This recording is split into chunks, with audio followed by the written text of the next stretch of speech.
Bendito Senhor Jesus Cristo, assim como tu nos reuniste nesse primeiro tempo para tomar do teu pão, do teu cálice, também agora nós te pedimos que nos conceda de ouvir a tua voz por intermédio da tua palavra. Te suplicamos, ó Espírito Santo, que fale a tua palavra e a interprete e, sobretudo, que a revele em nossos corações. Que tu mesmo, nesse momento, exerça de todo o teu poder de proteção a nossas mentes, nos guarde de toda seta do maligno, de todo entendimento, de toda filosofia, de todas as obras humanas que, por serem humanas, não cogitam das coisas de Deus. Portanto, nós carecemos que tu nos guie nesse tempo, abra a tua palavra e desvende ela para nós, ó Senhor. Na nossa capacidade do conhecimento do bem e do mal, nós somos capazes de entendê-la. Assim como tu já habita dentro de nós, como dom de Deus, ó Espírito Santo, nós te suplicamos que atue hoje e mostre a Cristo e ao Senhor nesta palavra. Que ela venha perfurar nossos corações e gerar um fruto agradável ao Senhor. Muito obrigado. É no nome do Pai, do Filho e do Espírito Santo, do nosso Deus eterno, que te agradecemos. Amém. Abre em Atos 2:42.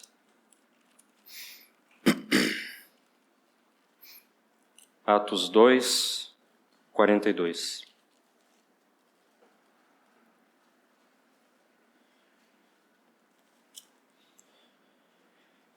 Perseveravam na doutrina dos apóstolos e na comunhão, no partir do pão e nas orações. Atos 1, verso 12 ao 14. Então voltaram para Jerusalém, do monte chamado Olival, que dista daquela cidade, tanto como a jornada de um sábado. Quando ali entraram, subiram para o cenáculo, onde se reuniam Pedro, João, Tiago, André, Filipe, Tomé, Bartolomeu, Mateus, Tiago, filho de Alfeu, Simão, o Zelote e Judas, filho de Tiago. Todos estes perseveravam unânimes em oração, com as mulheres, com Maria, mãe de Jesus, e com os irmãos dele. Ainda lá em Atos 2:42, esse é um verso, então, que eu acredito que para a maioria é conhecido. Se nós lermos o verso 41, diz assim: Então os que lhe aceitaram a palavra foram batizados, havendo um acréscimo naquele dia de quase 3.000 pessoas. Atos 2:41. No 42 nós temos então esse início, e perseveravam. Então esse verbo perseveravam se referindo a todas essas pessoas, 3.000 batizados e ainda 120 que também receberam o Espírito Santo antes do discurso de Pedro. Então nós não vamos ver a história toda, mas aqui é o início da história que Atos então relata da igreja. Em Atos 2, verso 1 ao 4, é relatada a descida do Espírito Santo, quando se cumprem 50 dias, daí a palavra Pentecostes. Então, o Espírito Santo desce sobre aqueles 120 que estavam reunidos. Dessa descida do Espírito Santo, ocorre então a manifestação daquele dom de línguas, e a partir dali nós temos então esse primeiro discurso de Pedro. E desse discurso de Pedro, 3.000, como é relatado do verso 37 de Atos 2 até o 41, esses 3.000 foram batizados em nome de Jesus, porque creram nas palavras, então, que foram proferidas por Pedro. Pedro mesmo explica, na sua mensagem, do que se trata esse evento. E ele vai falar que aquilo que Joel profetizou que está acontecendo, que nesses últimos dias derramaria o Espírito Santo sobre toda a carne. Então ali estava sendo cumprida aquela profecia. Aqueles dons de línguas que estavam sendo vistos, o próprio discurso, a palavra viva, os 3.000 batizados, tudo o que estava acontecendo, e está relatado em Atos 2, é oriundo, como Pedro explica, da descida do Espírito Santo. É assim que Joel, na verdade, disse. E pelo que está falando hoje, se cumpriu essa profecia. Então, estes 3.120 perseveravam, verso 42, em 4 pontos que acredito que para muitos já ouviram, não só aqui, como em outros lugares. Bastante ênfase nesses 4 pontos. Perseveravam, então, em ordem, em 4 pontos. Doutrina dos apóstolos, na comunhão, no partir do pão e nas orações. Muitos irmãos, ao longo de séculos na história da igreja, acreditam veementemente, e assim nós acreditamos também, fundamentado na palavra, de que esses 4 pontos são 4 fundamentos da vida cristã da igreja. Quando nós olhamos e consideramos quem é a igreja, aqui são chamados de convertidos, você pode chamar de cristãos, se quiser, mas aqui eles nem eram chamados de cristãos ainda. Esses convertidos, esses fiéis, aqui é a primeira descrição destes reunidos, como eles viviam. Esse é o primeiro lugar na Bíblia que há uma descrição no Novo Testamento, na nova realidade, na nova aliança, após a vinda do Espírito Santo, essa primeira descrição da vida dos irmãos. Então, se nós quisermos saber como é a vida da igreja, esse verso de Atos 2:42 condensa 4 fundamentos que nada mais são do que a própria vida desses irmãos. Muitas outras coisas vão ser relatadas sobre a partição dos bens, a vida comum deles, os prodígios, os sinais, a aceitação do povo, a conversão dos sacerdotes e por aí vai. Mas a primeira descrição que nós temos de qual era a perseverança desses irmãos, desses crentes, desses convertidos, da igreja do Senhor, quando ela é manifestada na terra, após a descida do Espírito Santo, é Atos 2:42. Então é por isso que muito se enfatiza que Atos 2:42 contém 4 fundamentos essenciais para a vida cristã. E creio que, fazendo uma leitura cuidadosa de toda a palavra, a própria Bíblia, nós vamos chegar a essa conclusão. Que esses 4 fundamentos são essenciais, sim, para a vida cristã, individual, mas coletiva. O assunto aqui é coletivo. Perseverava está conjugado esse verbo com uma pessoa coletiva. Eles perseveravam, um sujeito oculto aí, eles. O que é importante nós ressaltarmos esses 4 fundamentos? Muito pode-se pensar que porque são 4 fundamentos, basta cumprir esses 4 mandamentos, isso é um grande risco que nós corremos, de querer, desejar cumprir 4 fundamentos, estão relatados aí em Atos 2:42, e em fazendo isso, acharmos que, porque estamos fazendo o que está escrito, estamos vivendo plena realidade da vida da igreja. Então nós podemos transformar essa descrição essencial da vida cristã em um legalismo e um ritualismo na vida da igreja, onde alguém pode olhar para os 4, verificar se cumpre os 4, e bem assim entender, se é cumprido, portanto está tudo certo. É fato que os 4 são fundamentos, precisam ser considerados. Não é facultativo que vivamos uma vida cristã fora desses 4 fundamentos. Não é coerente e não é produtivo na nossa vida cristã, porque toda árvore produz frutos, que vivamos uma vida diferente disso. Não vamos ter boas consequências como cristãos vivendo diferente disso. Mas não podemos pegar fundamentos e desprezar quem estabeleceu os fundamentos e por que estabeleceu os fundamentos, ou mesmo qual é a origem desses fundamentos.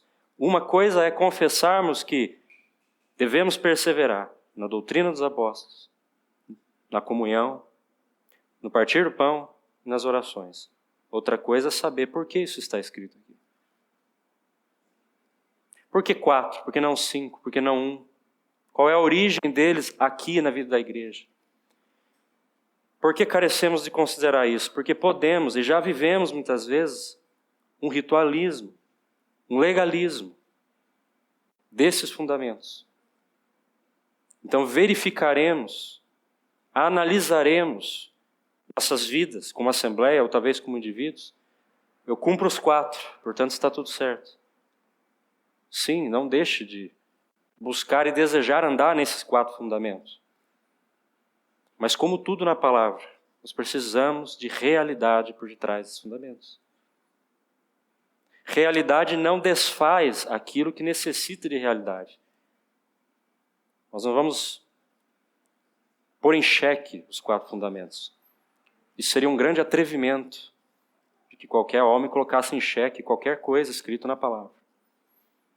Mas precisamos, faremos com a ajuda do Senhor, uma consideração, de uma só forma, pode ser feito de muitas formas, sobre esses fundamentos, no que concerne o que eu gostaria de chamar, como vamos dizer assim, o tema desse tempo, de a pessoa fundamental dos fundamentos. Porque se nós não enxergarmos, e talvez já seja uma meditação para você ir fazendo agora, nesse momento, você sabe quem é a pessoa fundamental desses fundamentos? Nós não conhecemos essa pessoa, que é Deus. Sim, ela é Deus. Nós iremos cair num legalismo com esses fundamentos e muitas outras coisas na palavra. Mas eu gostaria de enfatizar os 4, porque aqui em Atos, verso 1, do 12 ao 14, onde nós lemos, e Atos 2, 42, nós vamos ter um fato escritural da palavra, deixando bem claro quem é essa pessoa e a importância dessa consideração. Existe na vida destes irmãos, se você ler, faça isso em casa, leia Atos 2, o capítulo todo, uma grande ênfase em o que iniciou o discurso de Pedro, o que é o discurso de Pedro, o que está acontecendo nesses dias. Então Pedro já explicou. Ele está falando, pregando, discursando, porque o Espírito Santo foi derramado. Ele foi derramado para aqueles 120. Tudo está acontecendo, a força motriz, o poder,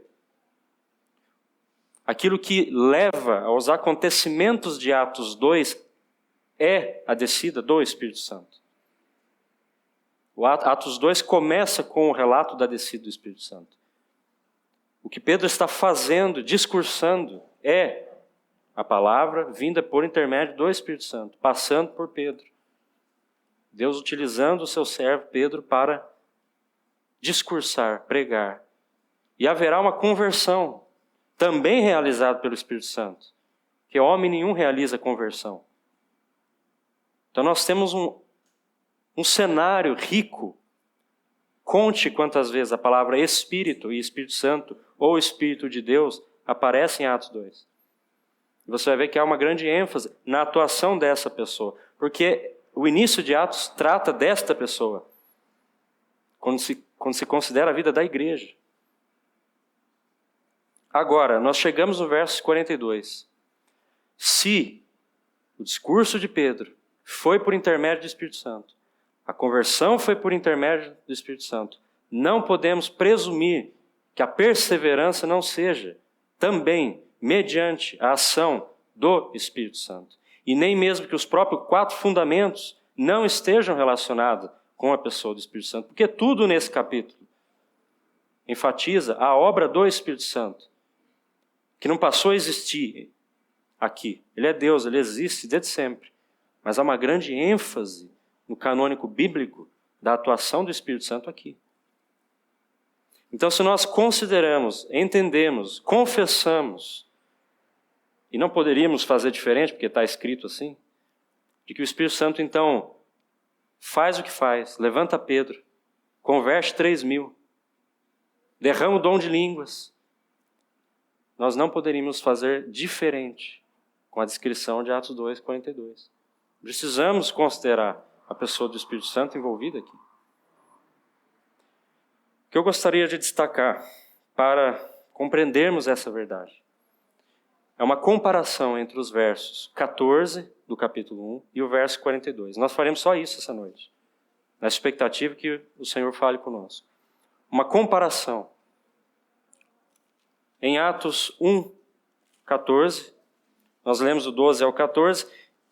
Do 12 ao 14 nós temos então essa descrição desses discípulos que também são chamados de apóstolos por Jesus, que após verem a ascensão de Jesus Cristo, eles vão então se reunir, como está no verso 13, onde se reuniam.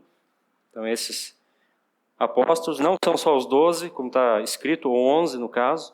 Nós temos aí a presença de outros discípulos, inclusive Maria, mãe de Jesus, os irmãos dele, outras mulheres. Então há um grupo de discípulos, apóstolos, que estão reunidos.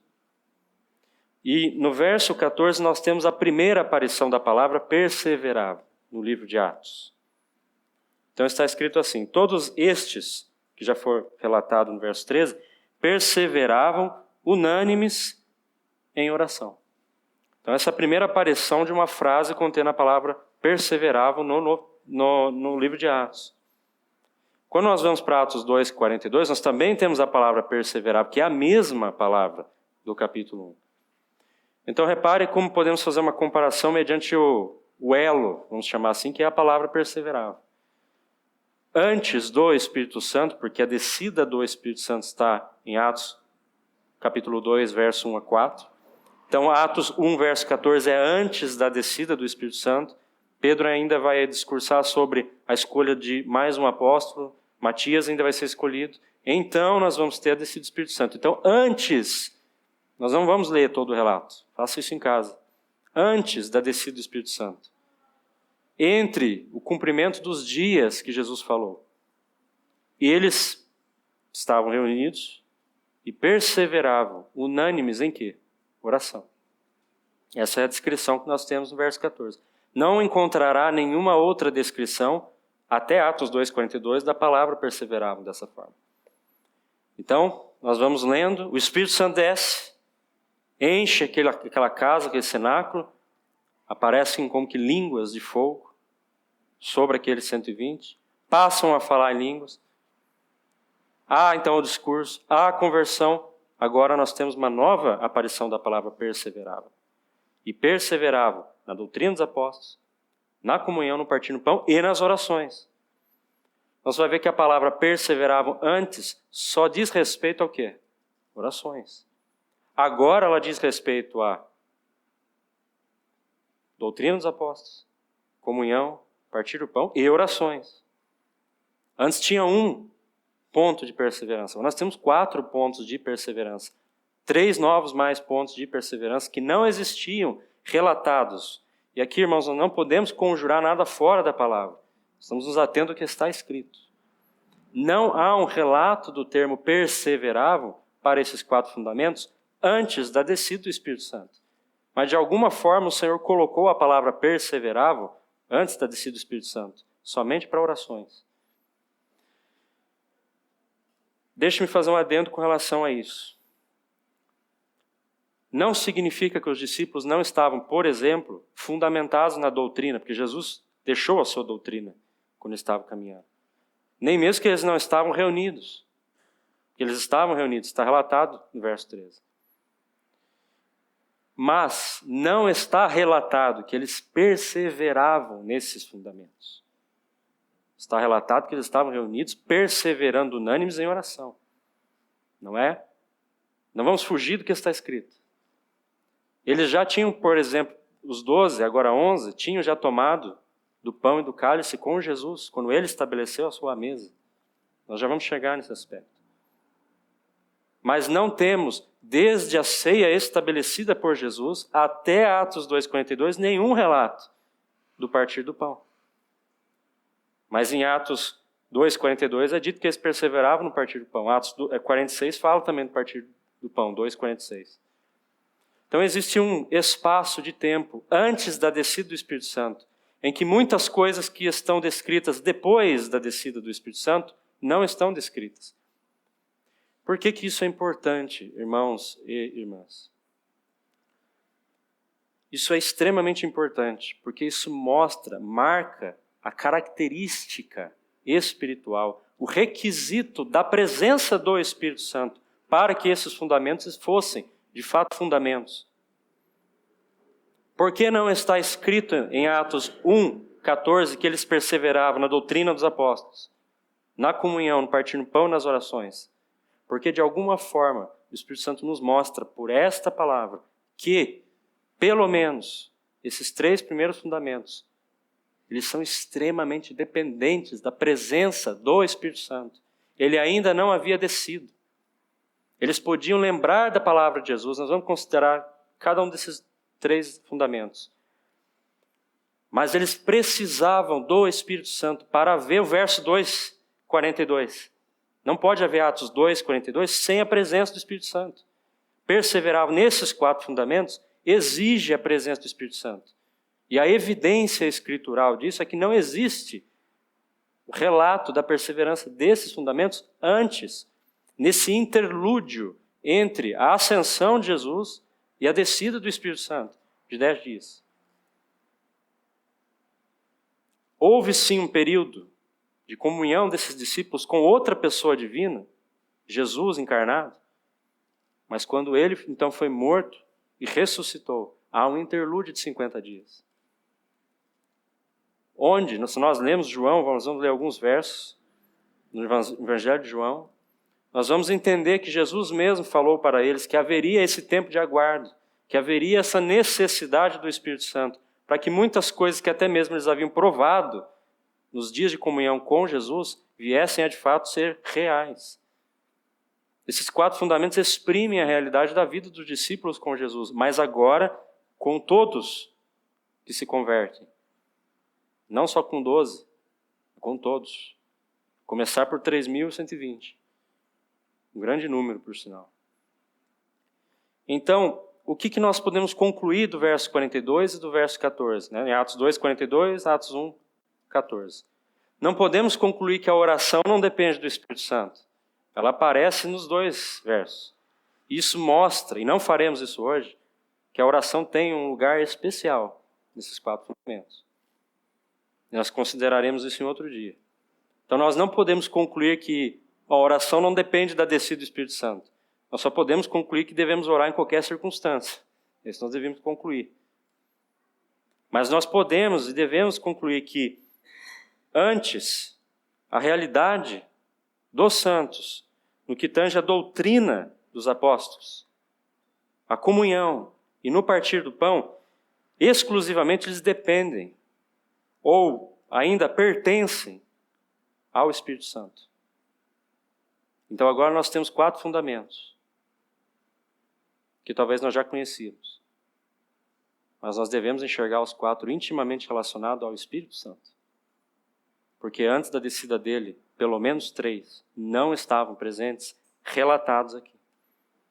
Eu sei que pode parecer estranho pensar como esses discípulos estavam reunidos, sem perseverar nesses 4 antes. Eles estavam fazendo isso em obediência. Mas o relato escrito na sua e na minha Bíblia, dos 4 fundamentos, é depois do Espírito Santo. Nós não podemos colocar palavras onde elas não existem. Eu não posso falar que eles perseveraram em 4 fundamentos antes, quando não está escrito isso. Ainda que não pareça fazer sentido, porque isso põe uma ênfase enorme no como esses 4 fundamentos dependem da obra, pessoa, presença do Espírito Santo. Calma, não se preocupe. O Espírito Santo depende da obra e pessoa de Jesus Cristo, que veio antes dele.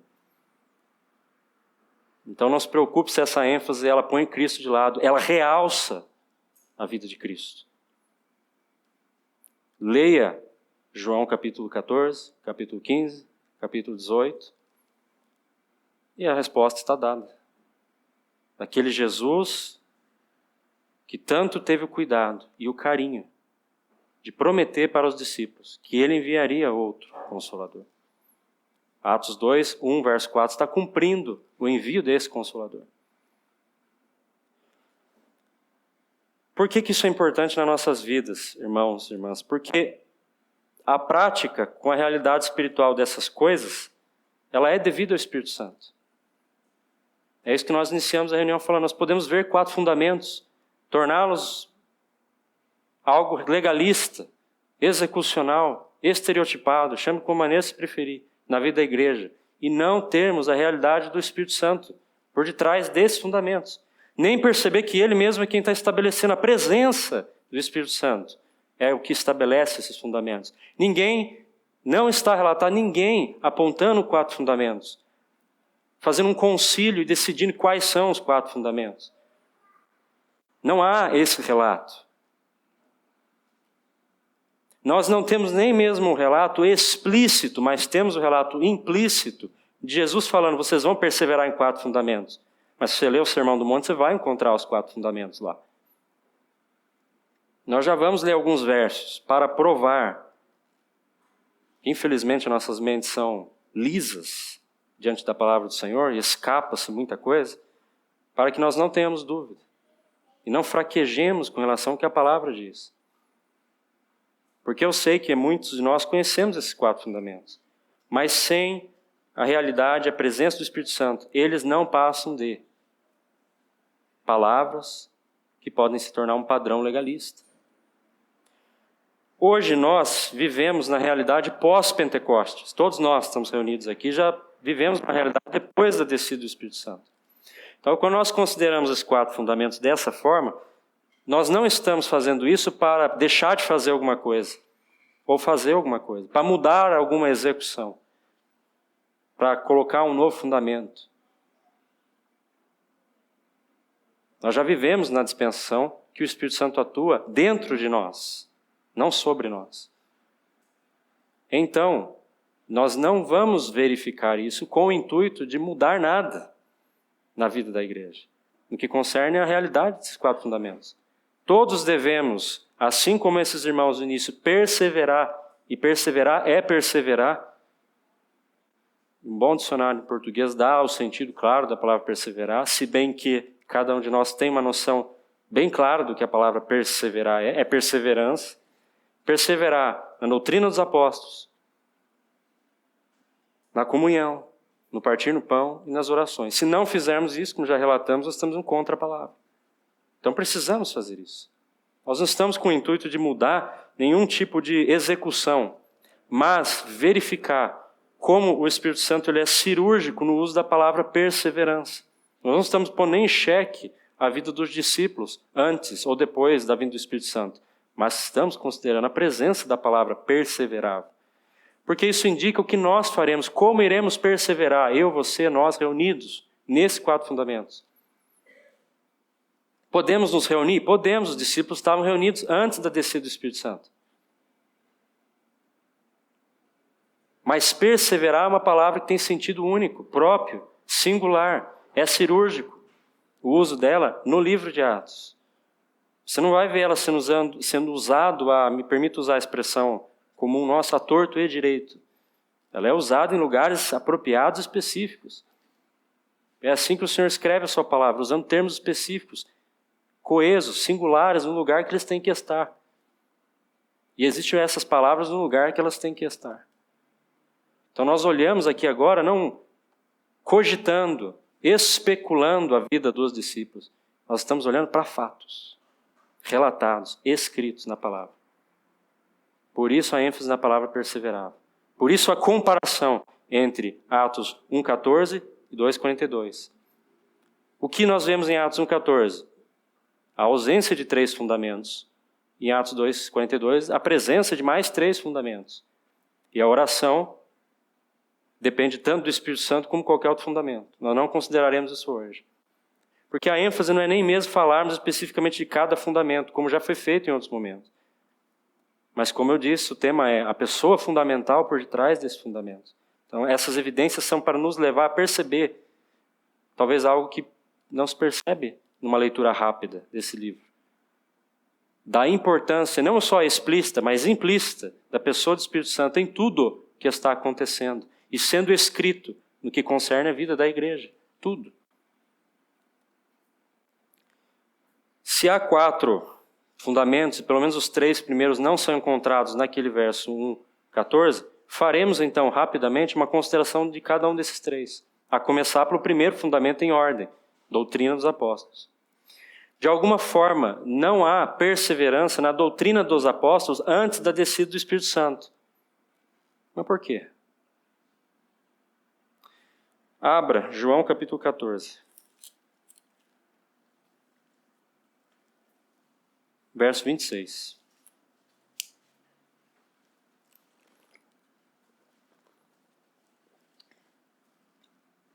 Quando, porém, vier o Consolador, que eu vos enviarei da parte do Pai, o Espírito da verdade, que dele procede, esse dará testemunho de mim.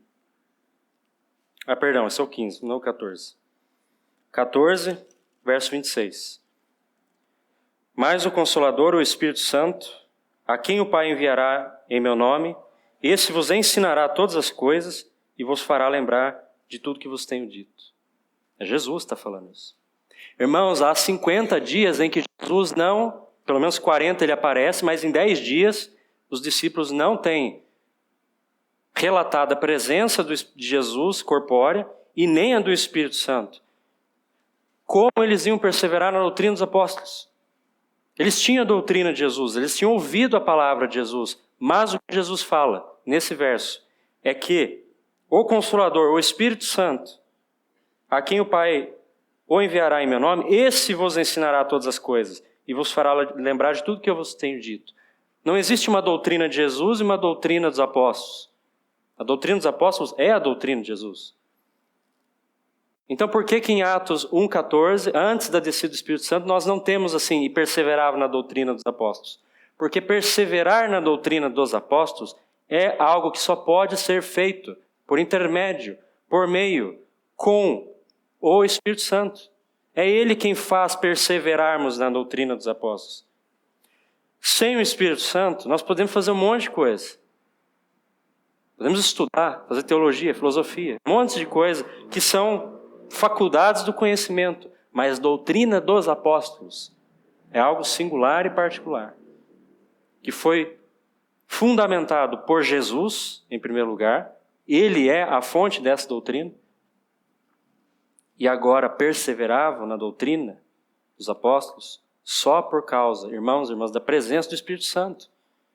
Nós não iremos perseverar em doutrina alguma se não considerarmos a pessoa do Espírito Santo.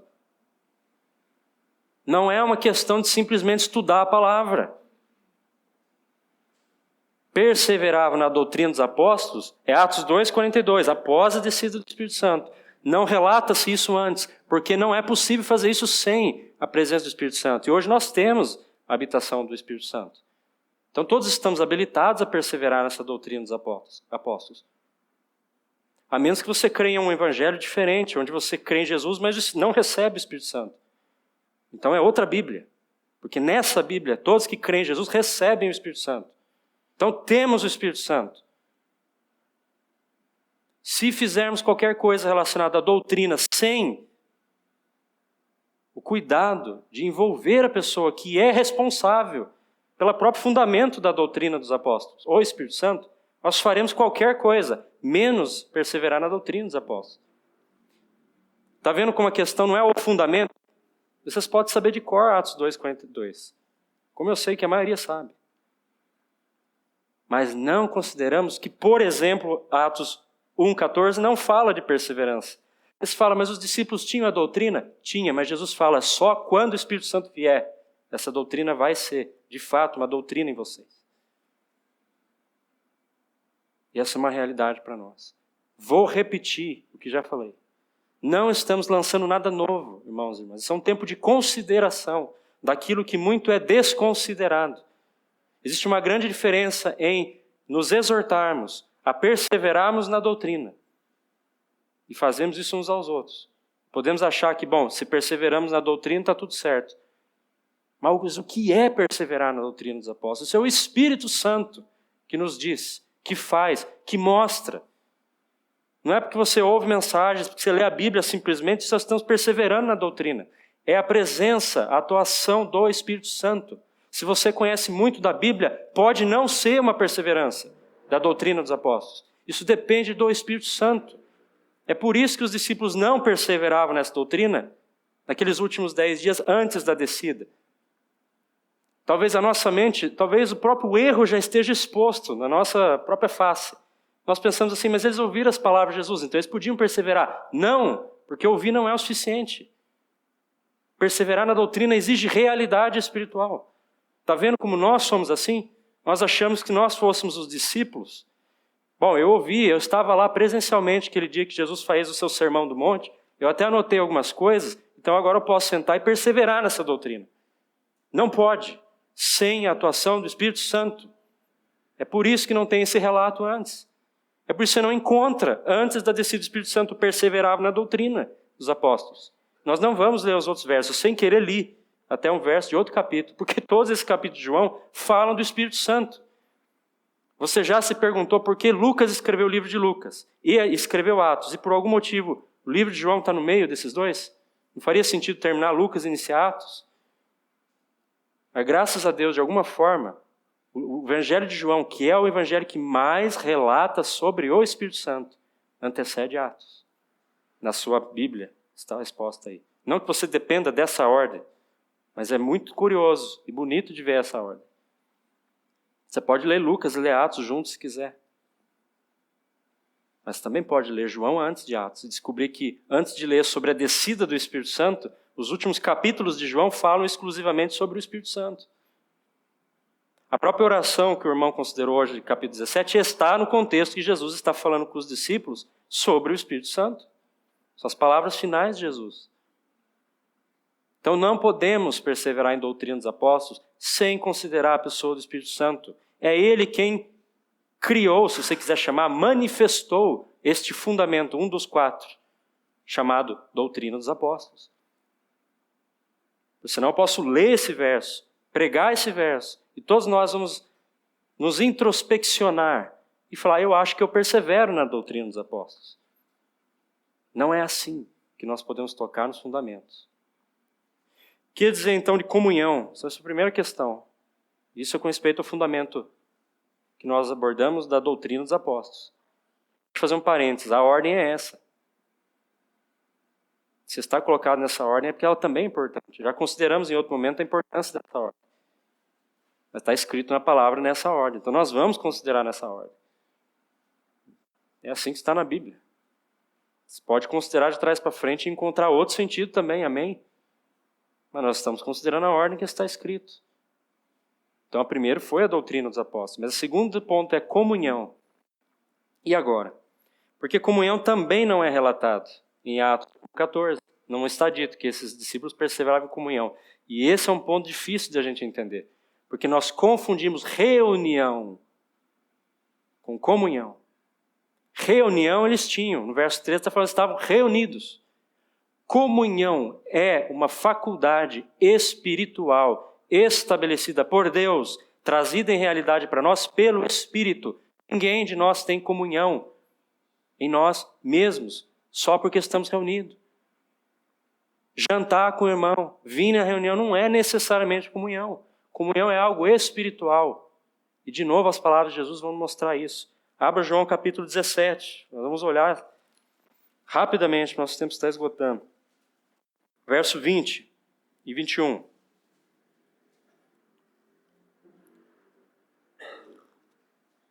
Não rogo somente por estes, mas também por aqueles que vierem a crer em mim por intermédio da sua palavra, a fim de que todos sejam um. E como tu és, ó Pai, em mim e eu em ti, também sejam eles em nós. Até aqui. Preste atenção às palavras de Jesus. Não rogo somente por estes, mas também por aqueles que vierem a crer em mim, por intermédio da sua palavra. Quem são os primeiros 3.000 que ouviram a palavra de Deus, creram em Jesus e converteram-se nele? Está em Atos. Nós temos o relato do quê? De 3.000 pessoas que, por intermédio da sua palavra, creram em mim. É isso que nós temos ali em Atos. Assim, eu, você e muitos outros ao longo da história da igreja estamos na mesma realidade. Ouvimos a palavra de Deus e cremos. Por intermédio dessa palavra. Romanos fala dessa conversão por intermédio da palavra. Capítulo 11. Quão formosos são os pés daquele que anuncia as boas novas, porque precisa-se da palavra para crer no Senhor. Então, Jesus está falando, vai haver aqueles, não somente esses que estão aqui comigo, aqueles que vão ouvir a sua palavra e vão crer em mim. Isso aconteceu em Atos. Além dos 11, e além até dos 120, mais 3.000, que estavam alheios a tudo isso que estava acontecendo aqui, mas lá vieram a crer em Jesus por intermédio da sua palavra, a palavra de Deus, Jesus está falando. Mas o texto continua. A fim, tem uma conjunção extremamente importante, a fim de que todos sejam um. Nós podíamos considerar muita coisa esse verso, mas a fim de que todos sejam um. Tu em mim e eu em ti, também sejam eles em nós. Isto é comunhão. Isto é comunhão. Esta é a nossa comunhão, irmãos, irmãs. É que nós, cada um de nós, membros desse corpo, por causa de Jesus, da palavra de Deus, da conversão que ocorreu e foi feita em nós, somos nele um só, e portanto somos um só, membros de um só corpo, por causa dele. Isso é comunhão. Comunhão não é reunião de domingo. Essas são as palavras de Jesus, mas agora aonde ele está falando isso? Ele está falando em qual contexto? O que tem relatado no capítulo 14, 15, 16, 18? O Consolador, o Espírito Santo. Porque nós não vamos encontrar comunhão antes do Espírito Santo. É Ele quem fundamenta a comunhão que Jesus está falando em nós. Os 3.000 ouviram a palavra, creram no Senhor, foram batizados e perseveravam na doutrina dos apóstolos e na comunhão, porque agora eles têm o Espírito Santo dentro deles. Então não é possível você encontrar em Atos 1,14 que eles perseveravam na comunhão. Reunidos sim, mas comunhão depende do Espírito Santo. E nós não vamos ter comunhão alguma se desconsiderarmos essa pessoa. Convém-vos que eu vá, Jesus fala. Porque se eu não for, eu não posso rogar que seja enviado outro Consolador. Irmãos, Jesus está assentado à destra de Deus. Tem muitos versos que mostram a posição de Jesus. Mas Deus desceu em forma de Espírito, como o Espírito Santo, e veio habitar em nós, na igreja. É Ele quem traz a realidade dessas coisas. É Ele quem estabelece comunhão. Não vamos perseverar em comunhão alguma, só porque estamos perseverando em apenas vir nas reuniões. O que é muito importante, porque você não vem na reunião, que comunhão tem? Mas, podemos, vou repetir, tornar a mera reunião num legalismo e acharmos que temos uma verdadeira comunhão. Comunhão é algo espiritual, e essa é uma doença do cristianismo moderno, que despreza a necessidade da pessoa fundamental por detrás dos fundamentos, cumpre os fundamentos, mas não considera a pessoa do Espírito Santo. Não vai haver perseverança na doutrina dos apóstolos e não vai haver comunhão genuína se não considerarmos a posição devida do Espírito Santo na igreja. E outro fundamento é o partir do pão. Eu gostaria de falar de oração, mas não poderemos falar, não temos tempo. Então vamos terminar nesse terceiro, porque são 3 fundamentos que não aparecem em Atos 1,14, antes do Espírito Santo. O que dizer do partir do pão? Para falarmos disso, vamos abrir em Lucas. Vamos ver o que o Senhor fala sobre a sua mesa, no capítulo 22.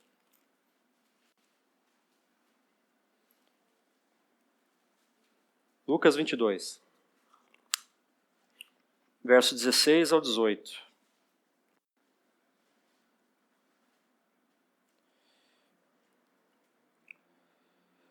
Pois vos digo que nunca mais a comerei até que ela se cumpra no reino de Deus. E tomando um cálice, havendo dado graças, disse: recebei e reparti entre vós. Pois vos digo que de agora em diante não mais beberei do fruto da videira até que venha o reino de Deus. Esse é o relato de Lucas, só Lucas faz esse relato, Jesus falando com respeito à mesa que ele está estabelecendo dessa forma. Então, nunca mais a comereis até que ela se cumpra no reino de Deus. E depois ele diz, no verso 18, que não mais beberei do fruto da videira até que venha o reino de Deus. Agora abra João capítulo 3.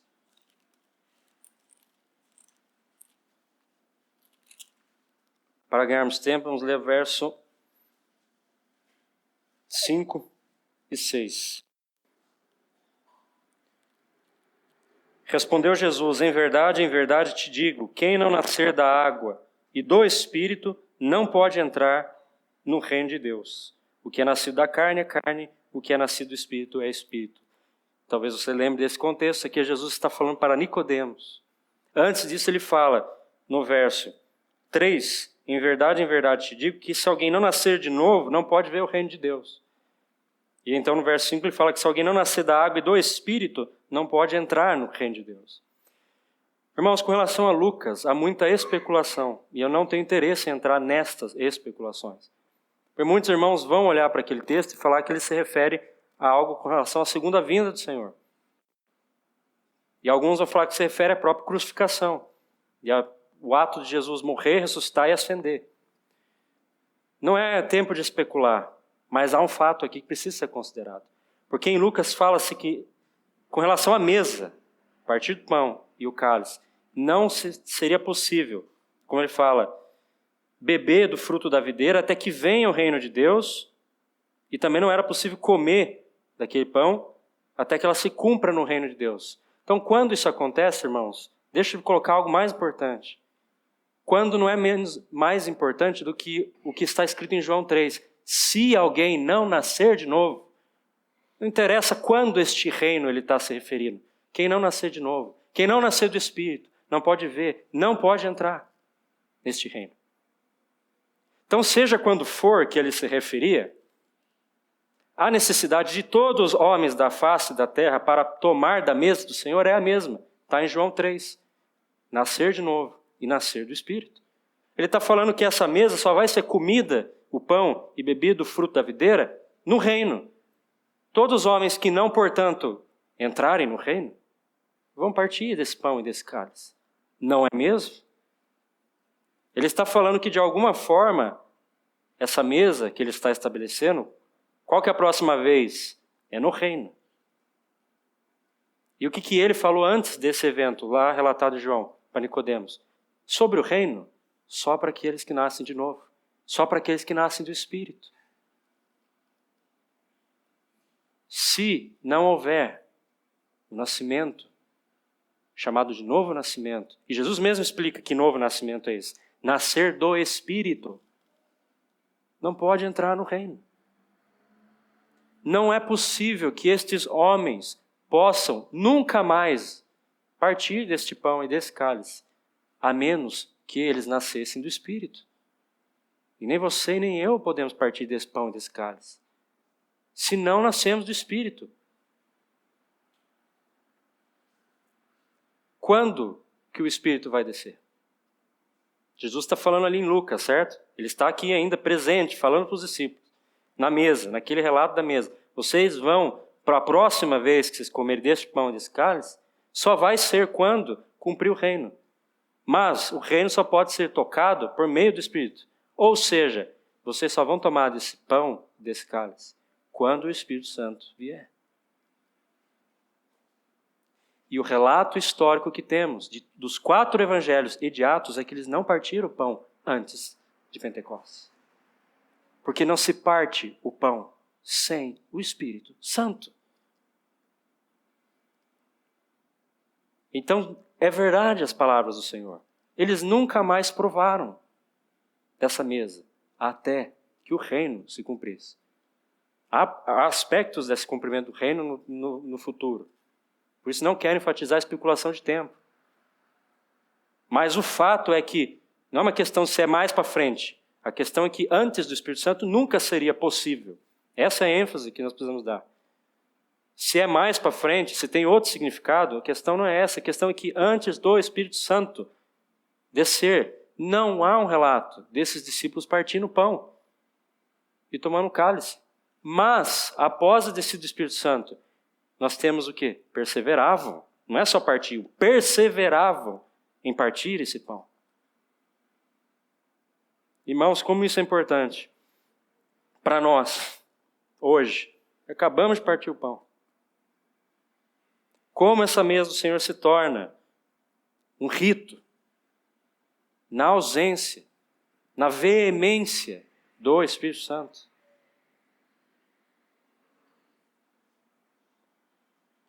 A mesa ela foi estabelecida por Jesus Cristo e foi estabelecida com ênfase em Jesus e a sua obra. Esse pão é o meu corpo. Esse cálice é o meu sangue. Fazei isso em memória de mim. Este sangue é o sangue que eu dou por vocês. Derramo por vocês. A ênfase, a base da mesa é a pessoa e a obra de Cristo. Nós não somos requisitados a primeiro estudar sobre o Espírito Santo para depois tomar do pão e do cálice. Não é essa a ênfase. Mas, nós não vamos abrir para ganhar tempo, mas deixe-me citar o que nós temos em Romanos capítulo 5, verso 5 e Romanos capítulo 8, verso 16. O amor de Deus é derramado em nosso coração pelo Espírito Santo, que nos foi otorgado. Romanos capítulo 5, verso 5. Romanos 8, 16. O próprio Espírito testifica com o nosso Espírito que somos filhos de Deus. Quem mostra hoje a pessoa de Cristo e a sua obra para partirmos do pão e do cálice? Quem nos mostra? Quem abriu nossos olhos? Nós achamos que nós somos melhores que os discípulos. Nós olhamos e falamos, como que os discípulos não viam que Jesus é o Cristo? Irmão, você só vê isso porque o Espírito Santo habita em você. Senão você não veria isso. E nós só podemos tomar dessa mesa fundamentada em Cristo, porque o Cristo falou, eu vou enviar outro. Ele vai ensinar, ele vai lembrar das palavras, ele vai dizer tudo a respeito de mim, porque não vai falar de si mesmo. Deixa eu fazer um parênteses, que alguns já devem ter ouvido. Existe uma teologia errada que fala que não pode se considerar o Espírito Santo porque está escrito, Jesus fala que ele não falaria de si mesmo. Irmãos, aquele é o mesmo termo que Jesus fala para ele mesmo. Ele fala, eu também não falo de mim mesmo. Falo tudo que ouço do Pai. Está em João.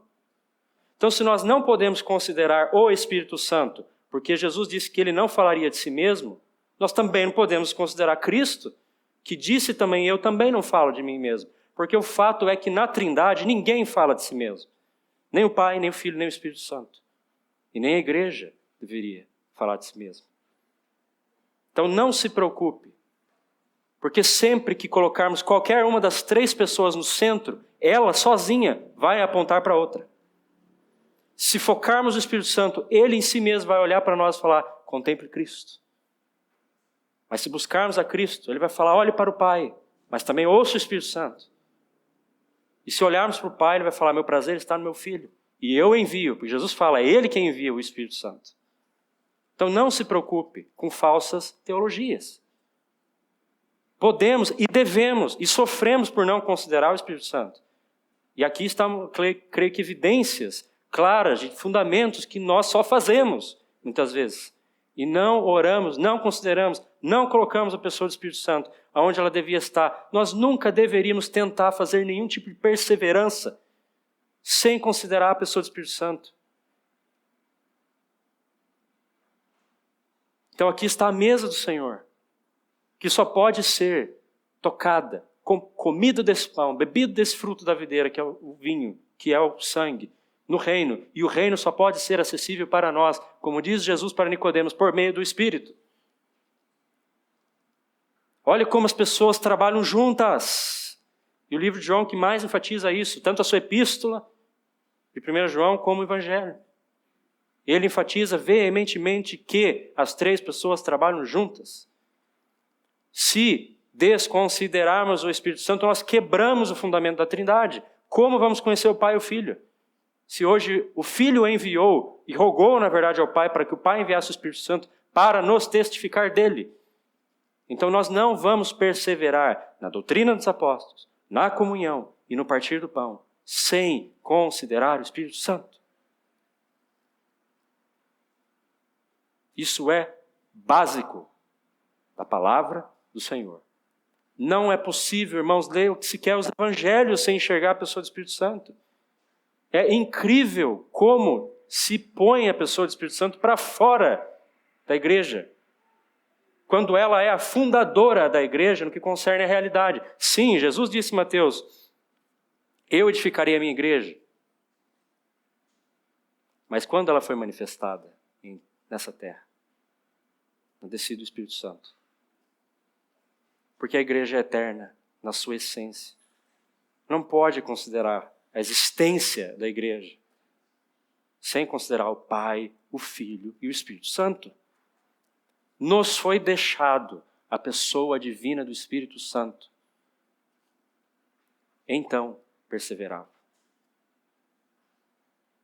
Não é facultativo, é impreterível, é imperativo que olhemos para Ele sem medo, para que Ele nos mostre a Cristo. Eu e você gostamos de ser o centro das atenções. Isso não existe no caráter de Deus.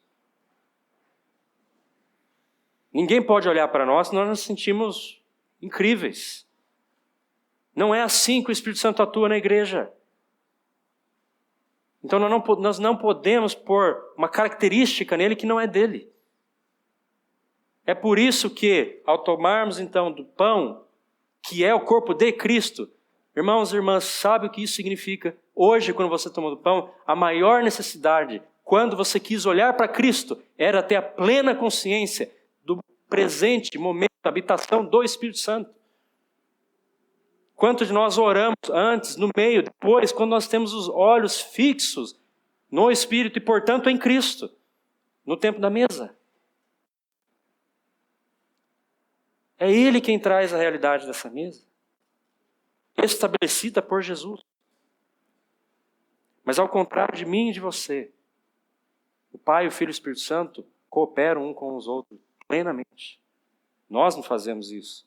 Nós somos egoístas, não eles. Então Jesus estabelece, mas o Espírito Santo é quem traz a realidade daquilo que ele estabeleceu. Então eles podem perseverar no partir do pão. Irmãos, pode não ser uma doutrina nova. E não é doutrina nova. E não muda nada a posição desses 4 fundamentos. Se você cria que os 4 fundamentos são 4 fundamentos, você não vai sair daqui acreditando em outra coisa. Esses são fundamentos. Como eu falei, de certa forma, é o que nós temos de primeiro no Novo Testamento sobre a vida da igreja. É um bom princípio. Se você quer estudar a palavra aqui, onde aparece algo pela primeira vez, é digno de consideração. O significado ali.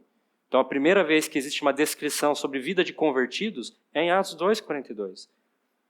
Devemos perseverar nesses fundamentos. Mas, irmãos, dentro dessas evidências, nós precisamos, na verdade, perseverar na pessoa fundamental dos fundamentos. Então, perseveraremos nos fundamentos. Senão, estaremos impondo um legalismo em cima desses fundamentos. Acharemos que, porque cumprimos os 4, está tudo certo. Só Deus sabe o quanto o Espírito Santo é impedido de executar a sua obra hoje na igreja. Mas nós podemos ser, isso não cabe a um, a dois, a mim ou a você. Cabe ao Espírito Santo julgar e mostrar no nosso coração se já não somos orgulhosos. Porque talvez comparamos e falamos, bom, eu tenho comunhão, eu leio a Bíblia, eu parto o pão, eu oro. Então eu tenho perseverança nos 4 fundamentos. Você tem que fazer isso. A palavra fala que é assim. Não tente fazer algo diferente disso. Mas não tomemos isso simplesmente como uma execução, uma ação, um cumprimento, porque é mais do que isso. O que nós vimos evidenciado pelas Escrituras hoje, irmãos e irmãs, é que nem sequer existiria esses fundamentos se não fosse a presença do Espírito Santo. E eles não vão existir em perseverança, em realidade. Sim, irmãos e irmãs, em realidade factual, todos nós temos o Espírito Santo e estamos habilitados a perseverar. Mas em experiência de vida, E irmãos e irmãs, a vida de Atos é uma vida experimental. O relato não é um relato doutrinário. Jesus está falando assim, vou ensinar sobre como os irmãos devem viver. Não, Atos está falando assim, os irmãos viviam assim. Não é deveriam viver assim, eles viviam assim. Não é uma teoria, não é um fato simplesmente, mas é uma experiência de vida cristã desta igreja primitiva. Mas não existe uma igreja primitiva e uma igreja moderna. No que concerne a igreja de Cristo, ela é uma só. Ela devia sempre perseverar nisso.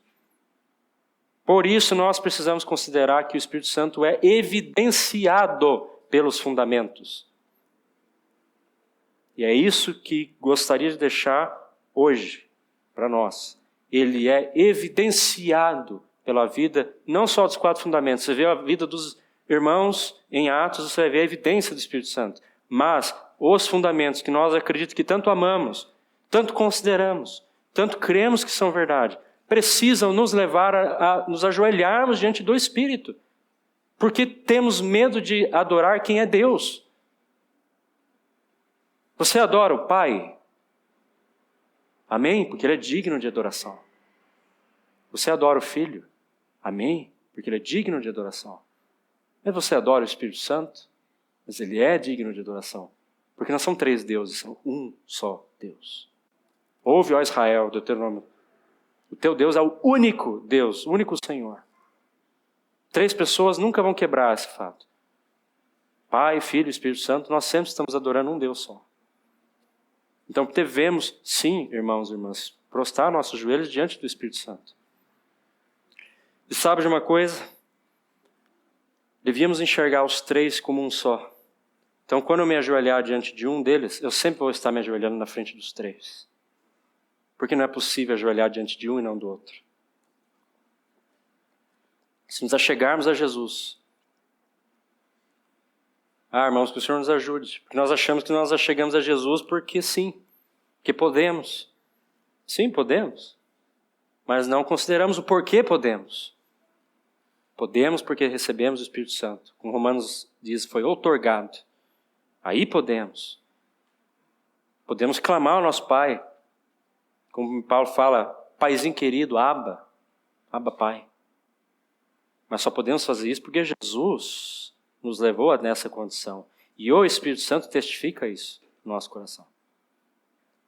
Então não sejamos prepotentes e nem nesse sentido incorretos de querer pôr o Pai e o Filho numa posição e pôr até a igreja numa posição e desconsiderar o Espírito Santo.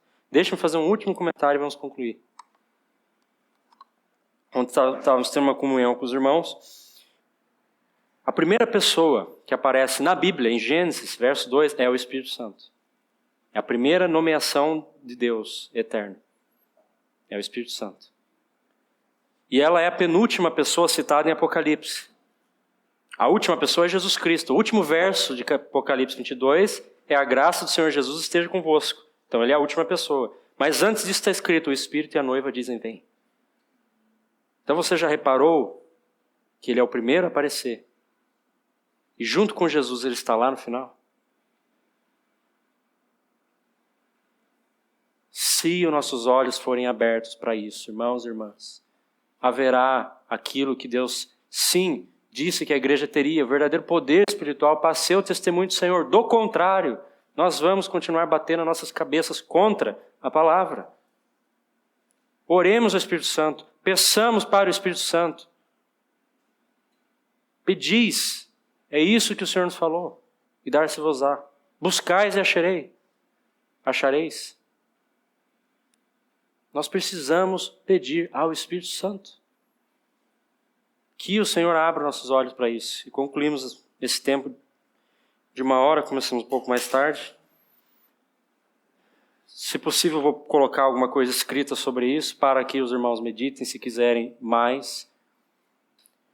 São só 2 versículos. Precisamos ler outros versículos, porque a nossa mente fica incomodada com algumas coisas. Mas apenas Atos 1,14 e Atos 2,42 devia ser o suficiente para repararmos na essencialidade do Espírito Santo nos fundamentos. Que voltemos para os fundamentos, porque a igreja não tem considerado esses fundamentos. Mas ao voltarmos para esses fundamentos, precisamos do Espírito Santo. É impossível voltar para eles sem o Espírito Santo. Mas e ao voltarmos, você vai ler depois os outros versos, 43, 44, 45. Aquela igreja como ela vivia. E o Senhor ia acrescentando. A palavra ia sendo divulgada. Levantou-se uma perseguição em Jerusalém, espalhou os discípulos. Nós temos o evangelho sendo pregado na região de Samaria, nas outras regiões. Paulo nenhum dia está consentindo com o apedrejamento de Estevão. No outro dia ele está prostrado no chão, cego, preparado pelo Senhor para ser o primeiro apóstolo a levar a palavra para todos os gentios daquela época. Essa é a igreja de Cristo. Ela não é fraca. Irmãos, o sistema que você conhece é fraco. Isso não é a igreja de Cristo. Eu edificarei a minha igreja sobre essa rocha, eu edificarei a minha igreja, e as portas do inferno não prevalecerão. Pare de olhar para um sistema e achar que ela é a igreja. A igreja de Cristo. É a igreja que o Espírito Santo atua. Irmãos, tome cuidado, porque se nós hoje achamos que estamos fracos, aí nós concluímos assim, bom, se estamos fracos, a igreja está fraca. A igreja de Cristo não é fraca. Mas talvez nós estejamos fracos, porque não estamos andando no caminho que a igreja devia andar. Então não meça a igreja de Cristo usando humanos. Você visitou 2, 3 assembleias, reúne nessa e fala, bom, está tudo meio ruim, então a igreja de Deus está fraca. A igreja de Cristo foi fundada sobre esta rocha que é Cristo. Você acha que essa igreja pode ser fraca? Não. Mas se o Espírito Santo não atuar no nosso meio, nós seremos fracos com testemunho. Ainda que somos a igreja de Cristo, em essência. Mas o quanto nós pegamos a igreja de Cristo e colocamos ela aqui, por causa da nossa vida fraca. Então que o Espírito Santo atue, perseverava na doutrina dos apóstolos, na comunhão, no partir do pão, nas orações. Se esses fundamentos são resgatados por meio do Espírito Santo, irmãos, a igreja vai ser, nessa assembleia, em outras assembleias, aquilo que ela era, que ela devia ser, que ela devia crescer e não diminuir em realidade. E não se esqueça que é o Espírito e a noiva dizem vem. É só assim que nós vamos desejar o retorno do nosso santo, amado e precioso Jesus Cristo. Que o Senhor fale conosco em nosso coração. Vamos orar.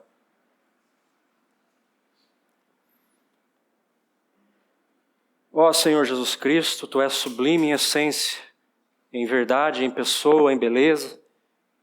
Nós não podemos tocar nessa palavra sem lembrar de Ti. Mas nós Te agradecemos porque Tu enviaste, rogou para que fosse enviado esse Espírito. Como nós carecemos, ó bendito, amado de nossas almas, de que Teu Espírito abra nossos olhos. Revela, Senhor, sim, revela. Tira o véu dos nossos olhos, perscruta nosso coração, avança. Espírito Santo, toma o Teu lugar de governo nessa igreja. Nós somos os filhos de Deus por causa de Cristo, e Tu és o nosso governo. Ó, perdoa-nos por Te deixarmos fora, muitas vezes, da posição que Tu devias estar. Interpreta as Escrituras, ensina-nos as Escrituras, traz em nosso coração a realidade de Cristo, do Pai Celestial. Ó Espírito Santo, ouve a nossa oração, faça aquilo que Tu foi enviado para fazer no nosso meio, vença nosso coração de pedra, vença a nossa dura serviço, mas não cesse de falar, não cesse de atuar.